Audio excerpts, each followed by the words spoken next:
And we are now live. So around the bend, Btcc fan group with myself, Bart, and of course up in Bonnie, Scotland, Sean. Hello.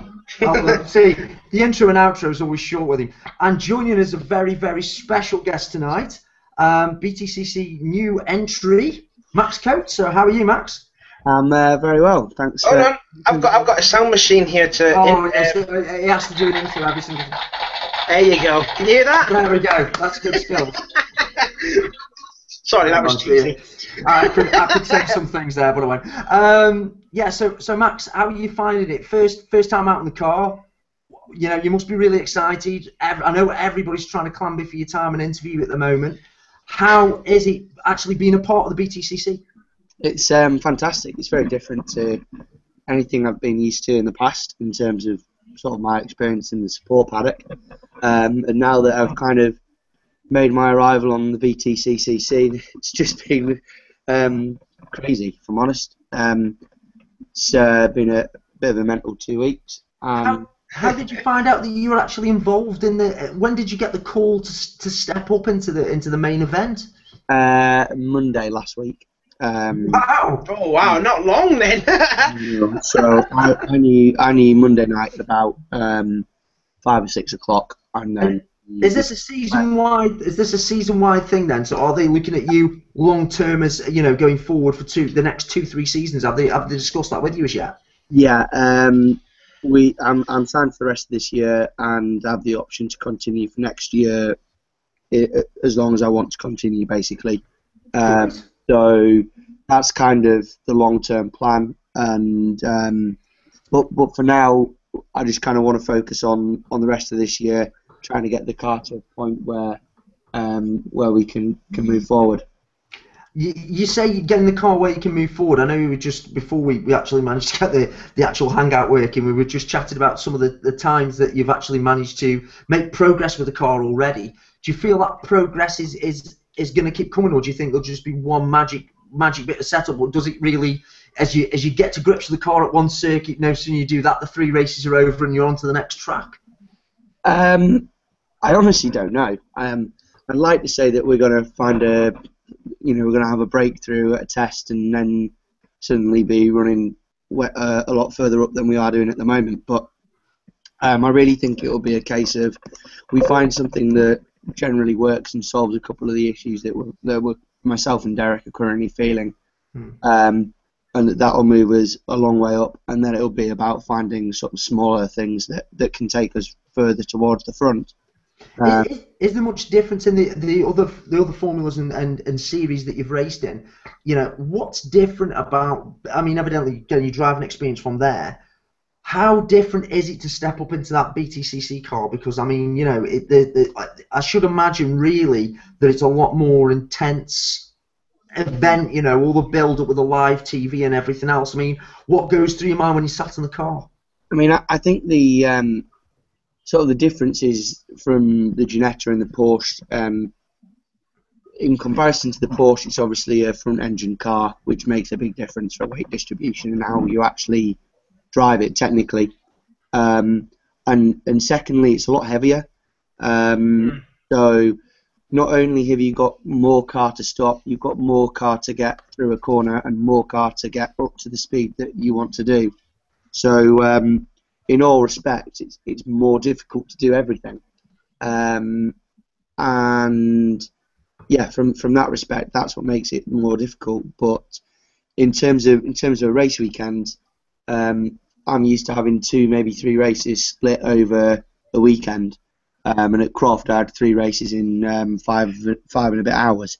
So, that's quite a difference to get used to mentally and physically. And now I'm used to having a lot of time between races and being able to talk to people and everyone that wants to talk to you. But I'm kind of get out of the car and I'm whisked away into a debrief and then talk to some sponsors or a guest, and then 10 minutes out the front talking to some people who want to see me and do them kinds of bits, and then it's right, go and get your helmet on and go again. So there's not a lot of time in a touring car driver's afternoon.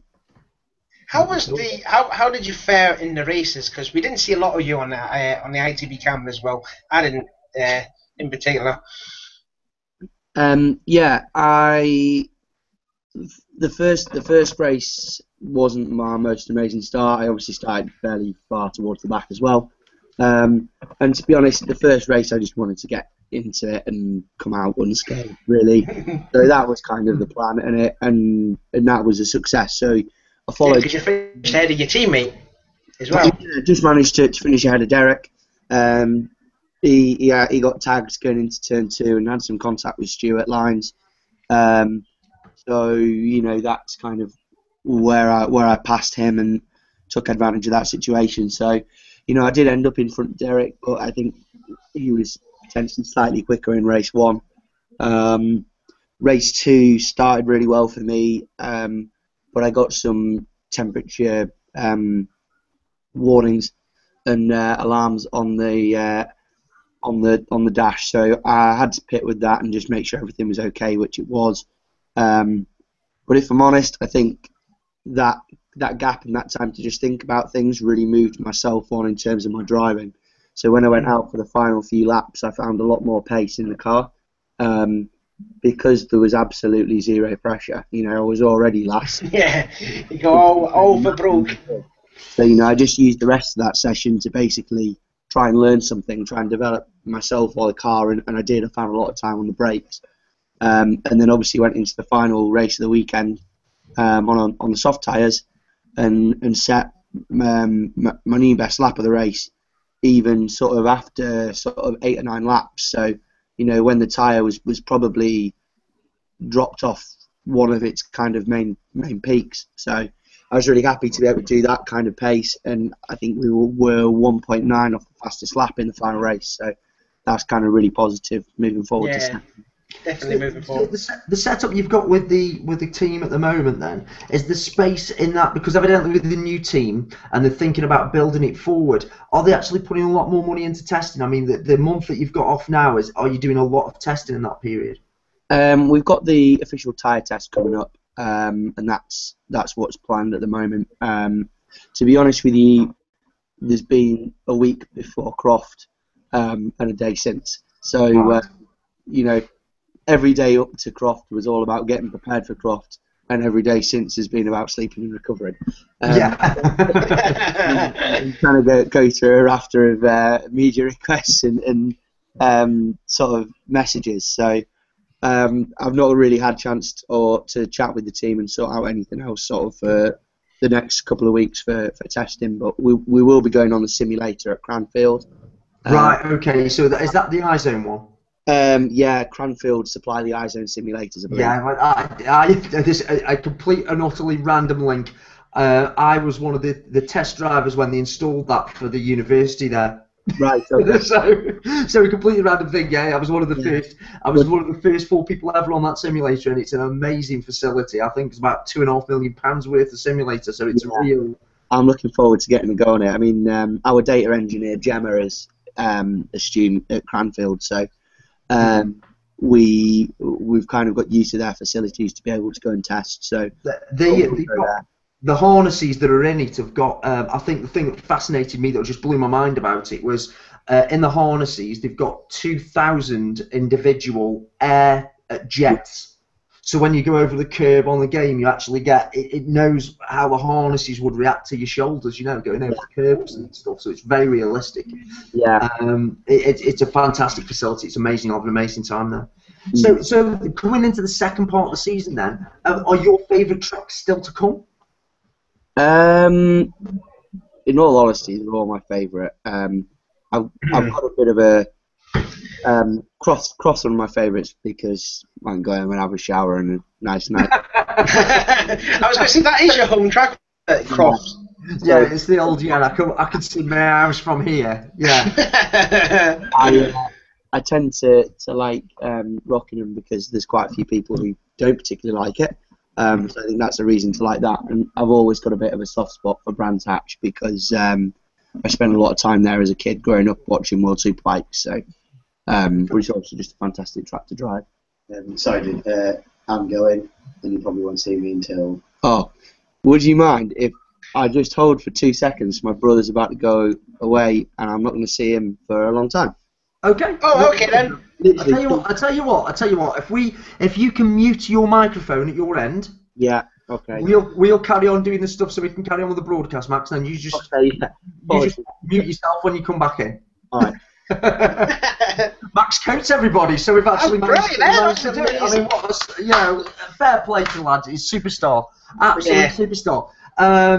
So, a legend. No, a superstar. He's a legend. Yeah, what gets me about this though is next week on the fan group is going to be on again doing text questions and text answers. So this is going to be a real good opportunity to ask the questions that we haven't thought of or haven't done as yet. So on the BTCC fan group, please get involved around the bends for you.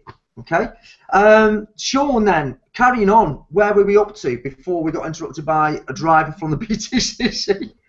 Well, Max said he was going to come back, wasn't he? Yes, he is. Yeah. Yeah. So we forgot. Where were we at? We got some other stuff. We got some other stuff on the agenda, mate. So shall we have a look down the list of where we were? Preview then going forward into testing. BMR said they're going to do a lot more testing. It's going to be interesting how Shedden reacts, I think, going forward for the next, the second part of the season. I think Matt Neal may have to go into a sort of supporting Shedden role again, which saddens me because I like Matt Neal.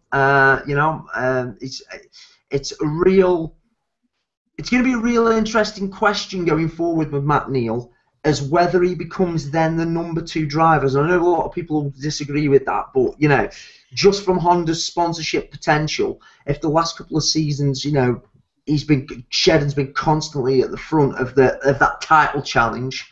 Whether it's more about the team championships really for Matt Neal now.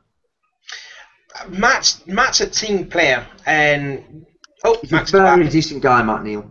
Max is back, by the way. Hello, Max. Hello. Are you back?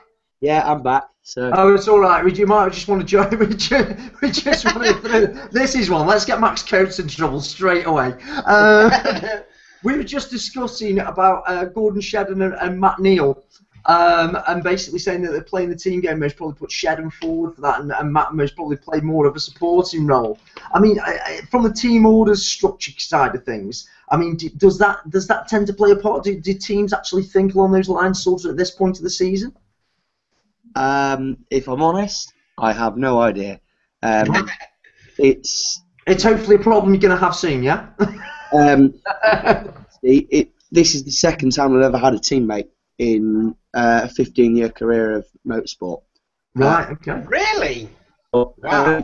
Third time. So, yeah, everything else that we've done has always been a privateer-led thing. So, it's been quite rare for me to have a teammate to be able to compare off. So everything I've done, I've either learned myself hands-on through the car, through my dad, or through just going out and trying different things and learning myself. So, so is it interesting to have telemetry back, for example, and the data you must get back from the cars, and actually having a teammate to compare that with? Yeah, it's great because I mean, taking an example from the weekend, coming into the complex, I was quicker on the way into there, and Derek was quicker on the way out. So I think I gained 2 tenths on the way in, and he gained 2 tenths on the way out. So you kind of go, well, is there a way that we can gain a 10th on the way in and a 10th on the way out? Yeah. Losing either of them 2 tenths, So, but obviously, if it was just my data to look at, we'd have probably never found that. So, what we did find was that we could attack into that corner like I was doing, but get on the power on the way out of it like Derek was, and the grip was there to be able to do it. So, that's kind of a place where we could find, a 10th or 2 tenths by just having that telemetry, and it's very, very handy. What's the team spirit like in the Infinity camp? Because there was a lot of talks with them pulling out, losing their sponsors, and the team would have been like this job. But what's the spirit like in there now that it's not a constructed team now? In all honesty, I didn't have any dealings with the team whilst they were still involved with Infinity. So I only started speaking to them at Alton Park. It wouldn't be right of me to comment on anything that's happened. No, fully appreciate that, Max. We fully appreciate that. Yeah. It's a very interesting concept. Without the Paras on there. Say again? It was a very interesting concept with having the paras there and having the grid guys rather than the grid girls and all that sort of stuff. Actually, my grandma has been my grid girl at one point on the weekend. Oh. Good skills. There's a picture of that around. But yeah, no one had told me, and I just came round to my grid spot, and there's my grandma stood there with a para, so that caught me by surprise.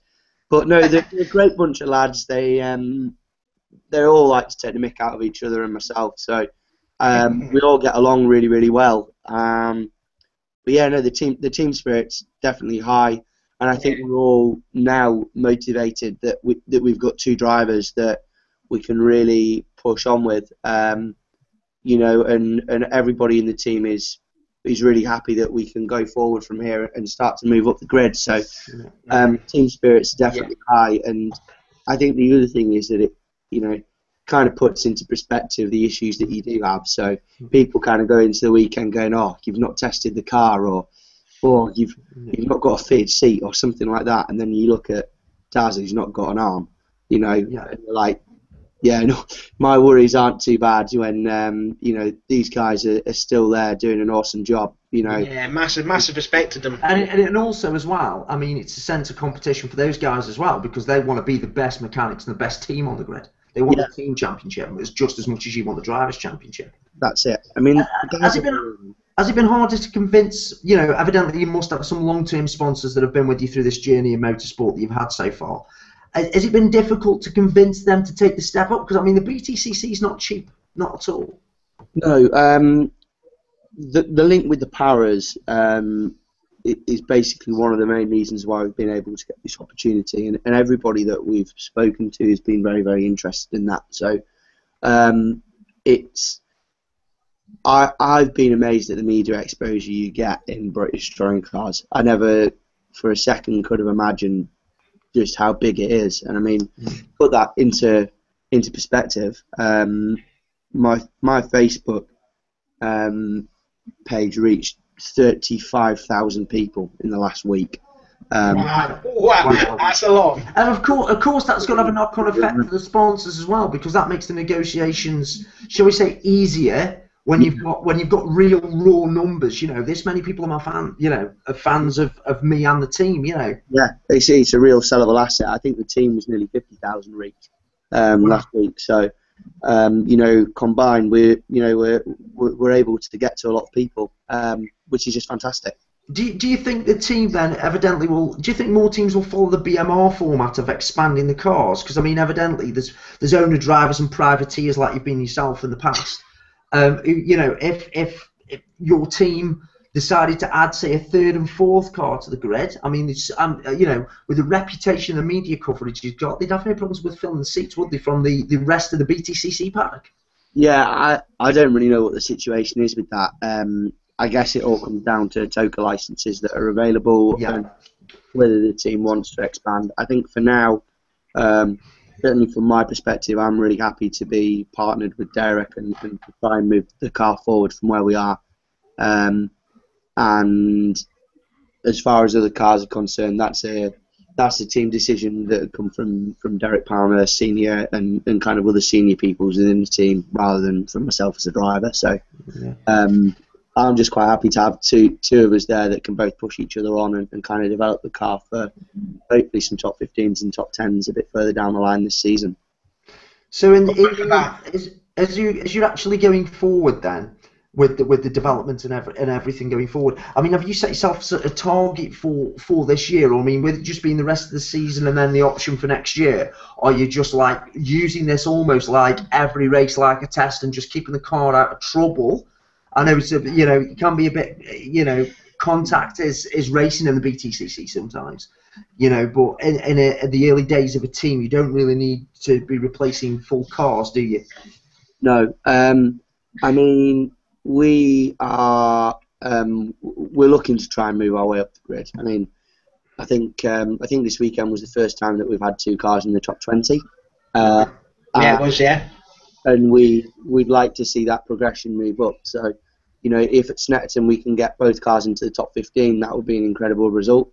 And then sort of towards the end of the year, we'd like to be able to be challengers in the top 10.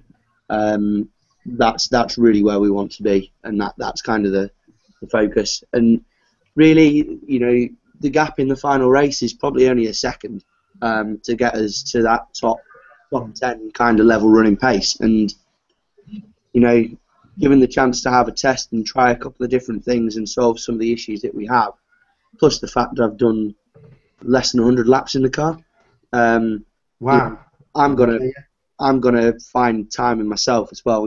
I know there's probably half a second at least in me around Croft, just by pushing things and getting everything back to being how I was sort of really in 2012.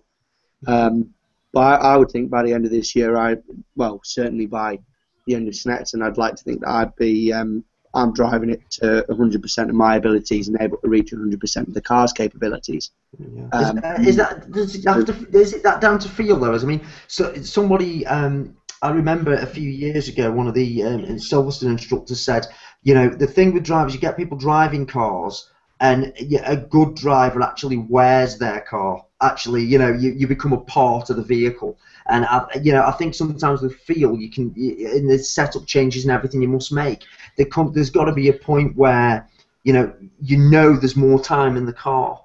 Yeah, I think the time where I felt most like that is in 2012 with the Ginetta G50 running with Red Brick Racing, and we had an incredible relationship with my engineer. We got on really, really well. We were able to find pretty much perfect setups in the car at more or less every round we went to. And to be honest with you, I went into every race fully expecting to win, and second wasn't even an option. Yeah, it was just win, win, win. Yeah, it honestly never even crossed my mind that I might finish second. After Donington Park, I was just so confident in the car's ability. Thruxton was hard, to be honest, because we didn't do any tests there, and it's a fast track. But yeah, that'd be daunting as well. Like Croft, Donington, I never felt like there was any doubt really that I wasn't going to win. And I'd like to get to that point at the end of this, by the end of this year in the Infinity, and I really think we will. Probably not for wins, but certainly that I can feel confident to go out and finish top 10, top 15 every single time out. So I just want to be able to battle with them guys towards the front.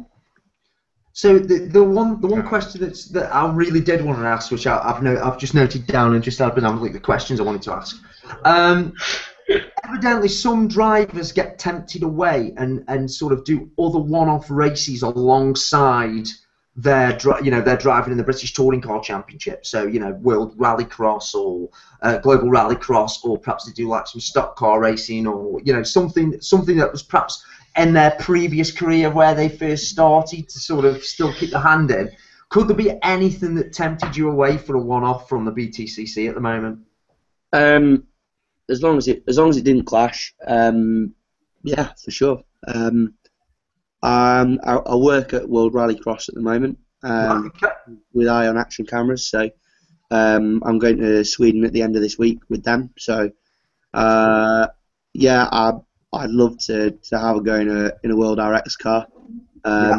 Or they look mint, them. They are absolutely mint. 650 brake and no worry. I think that's every dream I've ever had. No, they are awesome. So something like that would be a lot of fun. I'm going off to do the Le Mans 24-hour kart race in a couple of weeks. So funnily enough, you should say that we were desperately trying to get entry for that for the Team R racer. We've just done this. He's been taking the mickey out of me all day because we did the corporate games yesterday and won that. Right. So for karting, so it's like the next thing is to try and get we want to do the British 24-hour, which would be amazing. But yeah, Le Mans karting, that looks phenomenal. Yeah. Well, I think it's in sort of like a week and a half's time now, and from what I understand, it's a 46 kart grid, and I think there's about 3 spaces left. Oh. So, tempted then. So if anybody there is from there watching this right now, and give him a free. Not for me because I'm fat. I'm slow. So I'll fit you in the court. Don't worry if we're going on there. Yeah, I suppose really. I mean, would the main Le Mans 24-hour tempt you? It would, but I don't think it's an option for me at the moment. I I've never had any kind of offer to go and do that other than when we tried to maybe try and do something in a Porsche last year after off at Donington, and I've spoken. You know, at the beginning of every year, all the drivers kind of look around and see what's on the cards. You know, so the new LMP3 class was quite tempting at the beginning of this year, but really British touring cars for me is where it's at because you actually have TV coverage, you have fans, you have something that you can sell to sponsors. I mean, you know, our fan group page is nearly 6,000 viewers, you know, 6,000 members now. Yeah. And you know, there's some ITV shows that don't get that as an audience, I think. No. so you know, I mean, the British touring cars is an absolute massive pull for ITV4. It's been the saviour of ITV4, and I think there's the diehard fans of the BTCC really live and breathe every bit of it completely. You know, I mean, I don't know about Sean, but I'm having withdrawal symptoms, so I've got to wait a month for the next race already. And we'll have to hibernate when it's like the end of the season. Like, I'm not getting out of my bed until the first race of the next season comes out. Then I'll be out of my bed. Yeah. It's you know, it becomes an addiction. And what you really like about the BTCC is the stories that go on with it. You know, and it's just like you know, your team. The story of how the actual team was put together was just absolutely phenomenal. It really got fans' interest, you know. And I think going forward, I think if you ever needed crowdfunding, I don't think you'd struggle. I don't think you'd be one of the drivers who'd struggle to get that support with people. I mean, as I said, you know, the massive growth on the Facebook following this week. How does that sudden fame change you? I mean, has that really sort of made you aware that you're in the BTCC this week? It has. I don't want that to change me. You know, I think people like me because I'm approachable and you know, a nice guy. I have a chat, and I don't really want to ever change that. You know, that I can agree with. Yeah, you are. I always said that you're a legend. Like, not sucking up, but I genuinely think that. But yeah, disagreeing. You know, I think that's why people do like the way that I go about my racing, and you know, at the end of the day, I'm a massive British touring car fan. You know, every round that there's been where I've not been racing, I've generally been there. You know, I used to go and sleep in the back of Reese Field's tent just so I could be at the meetings, and you know, I always wanted to be there. And there was some cold nights, but you know, it was well worth it. And I know that if I hadn't have been there doing that, getting the ITV, you know, commentary jobs, you know, or the odd one-off race here and there, I wouldn't have the opportunity that I've just had at Croft. And I really think that this could be the kind of the making of me as a driver in the British touring cars, and hopefully the team as well. And you know, it is exciting, and I owe an awful lot to kind of the fans that have supported me over the years, because without them it genuinely wouldn't have been possible. You know, either the YRC project in 2012 or the T-shirts that we did in 2013. You know, that paid for the set of tyres, and genuinely we that had to come off, otherwise we couldn't afford tyres for the weekend. And wow. You know, it did. You know, we sold. We got the T-shirts given to us for free, and we sold them for a tenner a pop. We had a board outside the awning saying thanks to everybody that bought it, and we did a chat round the car, you know, and that paid for the set of tyres for the weekend, and it genuinely wouldn't have happened without them. So, you know, I do owe a massive thanks to everybody who's supported me, sort of especially over the last 5.5 years. It's really incredible to see and reward those people that have been there from the beginning, now with being in the British touring cars. So it's amazing. For me personally, I feel like, you know, it's great to see you back out on the track, because, you know, I've seen you like in the old Ginetta Juniors, and you looked like a cheeky chappy back then. But I mean, to be honest, I think it's really great that you're back out on the track, and hopefully we want to see like more of you as the years go on. That's for me personally. Yeah. Thanks. I genuinely believe that once you get the setup in that car, it's going to be only a matter of time before you're challenging for race wins. As we've got Plato and Matt Neal having battles, and I've gone for years, I think it's going to be you and Aaron Smith, to be perfectly honest. And I've kind of got split loyalties there because Aaron's done some fantastic stuff for us in the past as well with charities and stuff. So but I think that's a great thing about being a BTCC fan is there's it's okay to support every driver. We just we enjoy the racing that much. And the new drivers coming through now are actually so media savvy. Going through, whereas perhaps 10, 15 years ago, they didn't have the TV coverage. When it all come new, the programmes were a bit rough and ready. Now we've had the BTCC on ITV4 for a fair few years now. I think the drivers are actually coming into the paddock with very, very media savvy and very, very switched on and being able to present the sponsors in the best light. And without that, the racing happens, doesn't it? Well, I mean, to kind of just go on from that, like I'm currently at Leeds Beckett University studying sports marketing. Right. So, I and I try and focus everything that I can from that onto motorsport. So, for example, my dissertation next year is going to be about how sponsors use digital media and how they value that in their sponsorship deals at World RX, because obviously that's where I've been working and have the experience. So, I'm actively sort of pursuing a career, not just in motorsport in terms of driving, but also in the marketing side. Yeah. We find it very, very interesting. So, we're learning about both sides of the coin there. Yeah, and also, I mean, there comes a point in every driver's career where you decide that you want to hang up the helmet, and if it is that for example, Jason Plato's got brand pilots, hasn't he? So I mean, it's an interesting one that if you can make money by being your own agent, by putting your own sponsors' logos on the car, by doing all the sponsorship deals for the team as well, it gives you more longevity in the British Touring Car Championship because you're actually self-sustaining your racing as you go through, aren't you? That's it, and that's kind of like how I've viewed it. When we stopped racing in 2012, I knew that I wasn't going to be a normal rich kid type driver, essentially. In the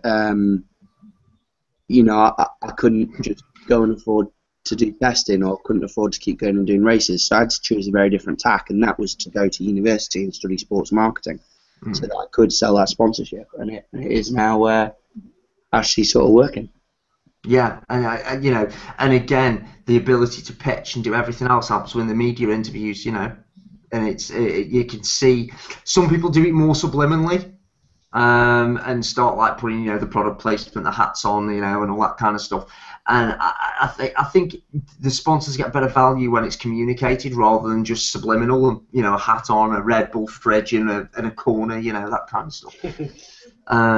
It's very, very interesting to hear a driver actually consider that side of their career really as well. I mean, the other question I really wanted to ask you as well is, some drivers go like once the lights turn green and that you dump the clutch and you go.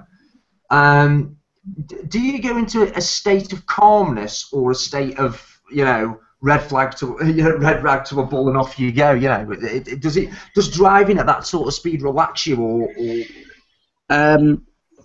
It's a weird one, to be honest. Beforehand, you get really nervous, and I think my heart rate on the grid is quite high. It's pounding, it's ready to go.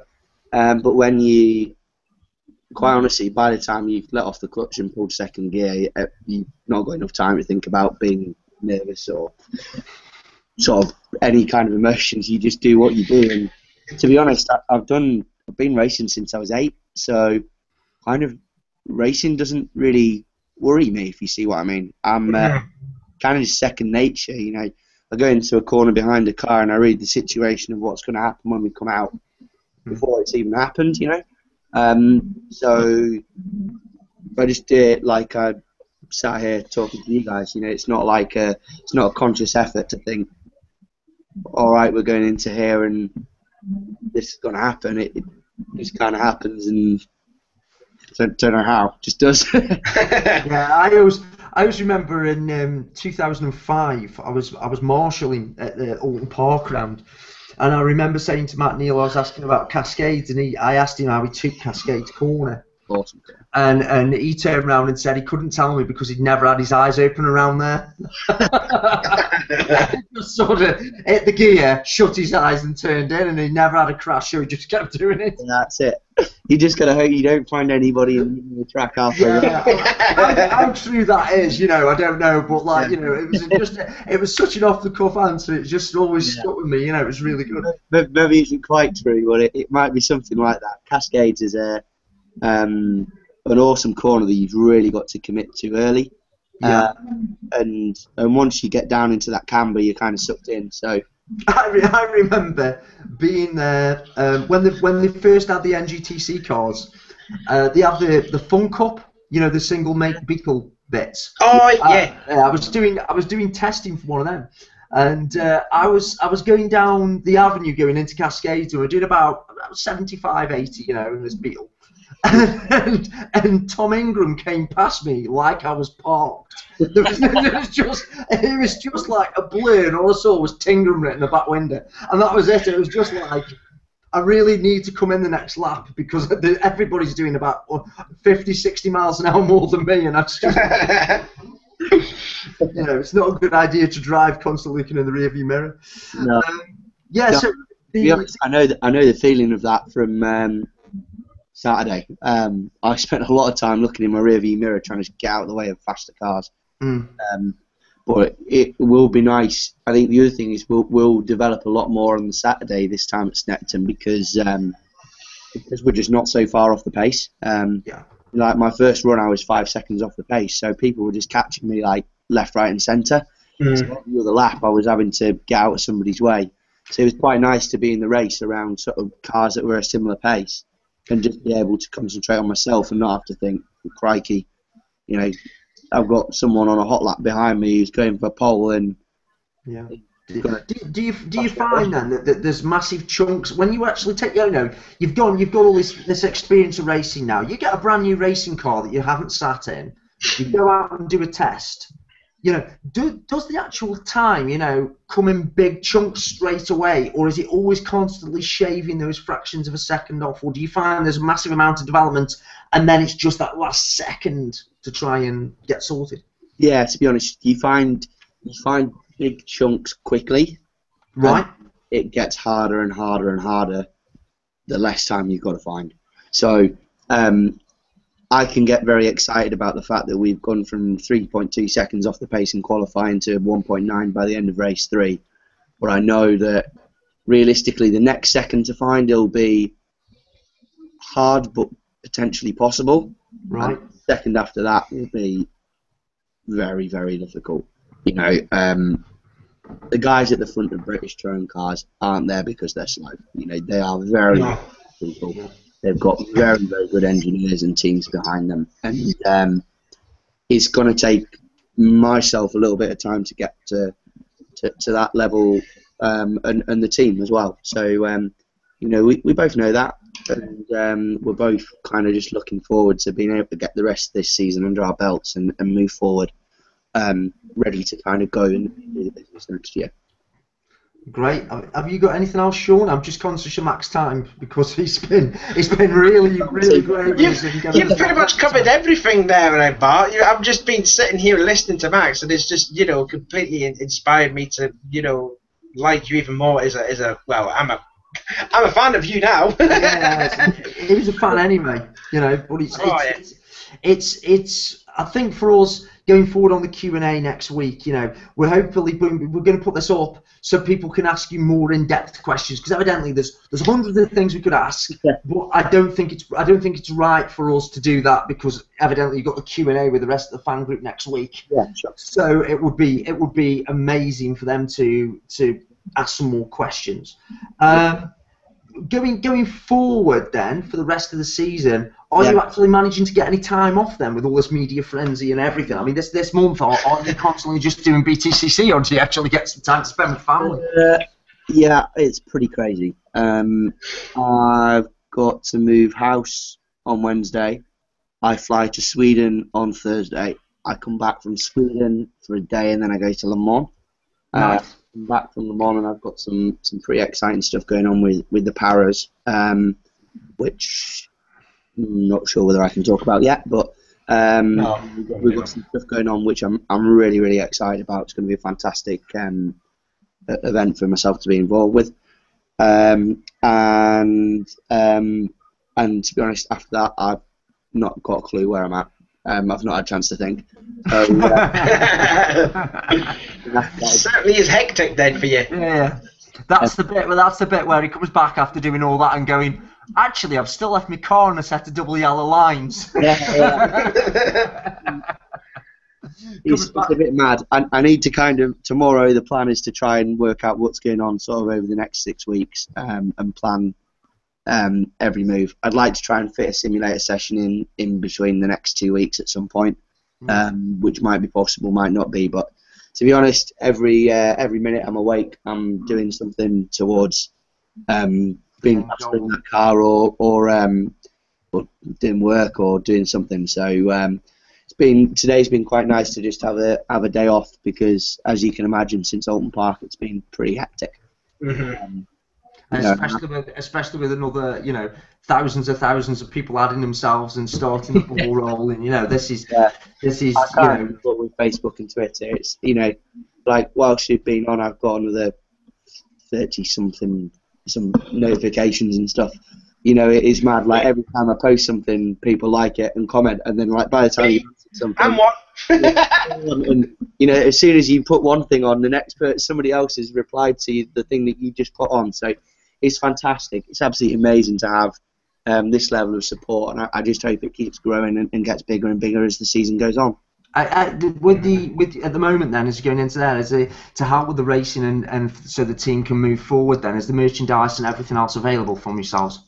To be honest with you, I'm due to catch up with our comms guy tomorrow, and we'll have a bit of a chat and see where we're going over the next 6 weeks. But I'm sure we'll have more news before Snetterton. I'm sure if you put up anything that you've got onto the Btcc fan group, I'm sure you'll have takers as well. Yeah, no, that's great. And sort of, I know we'll kind of be coming to a close soon, but if anybody out there kind of wants to sort of see anything else of what we're getting up to, then check out kind of my Facebook page and Twitter and stuff, and I'm always on that and happy to reply as much as I can.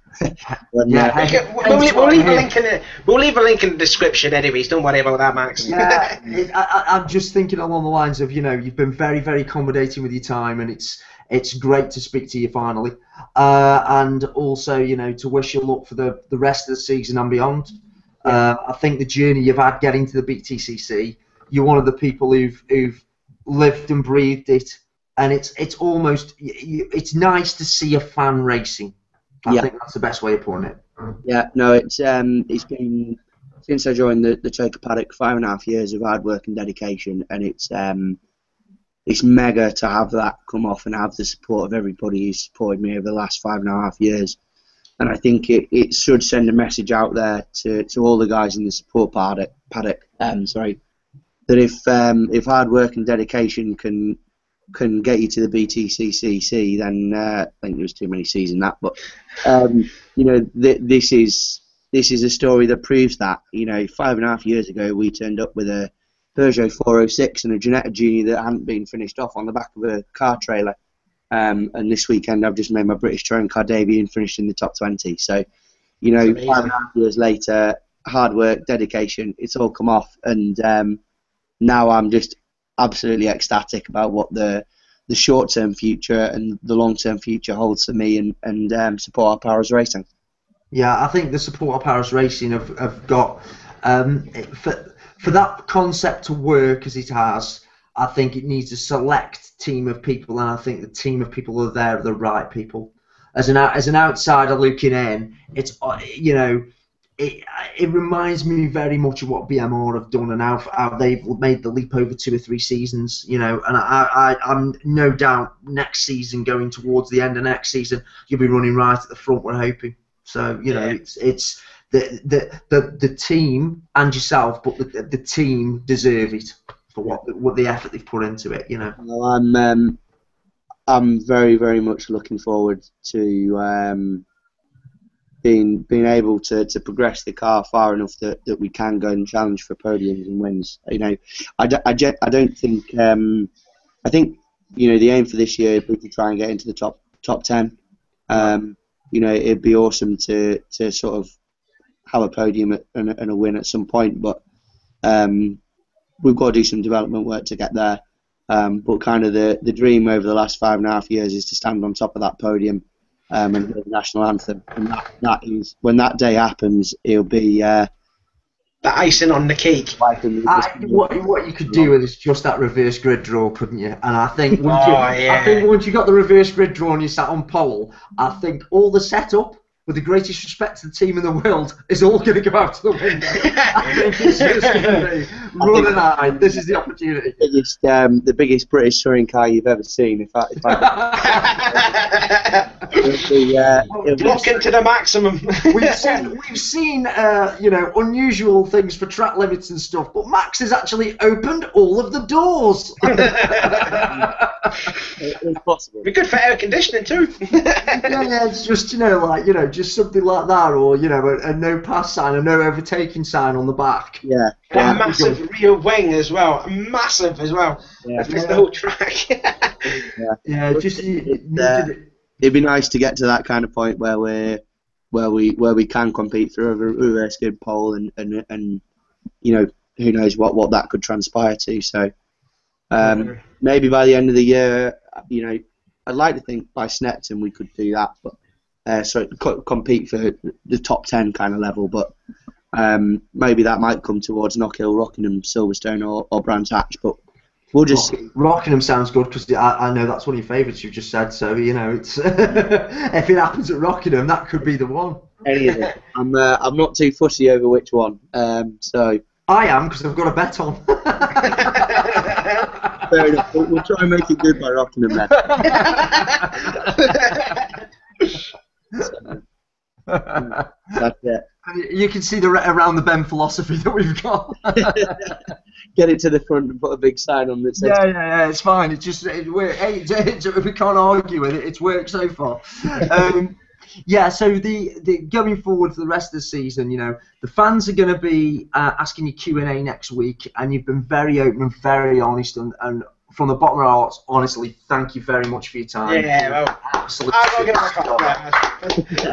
Thank you. And what we'll do there is, if we stop this broadcast, Sean, so we can put it up, and then we can just have a talk. We can just have a talk to Max off air, and then I think we've done well over the time we need for the show. Yeah. That's just pure gold, yeah. Oh yeah, that's been amazing. It's been quality. Let me just put a stop broadcast on there then.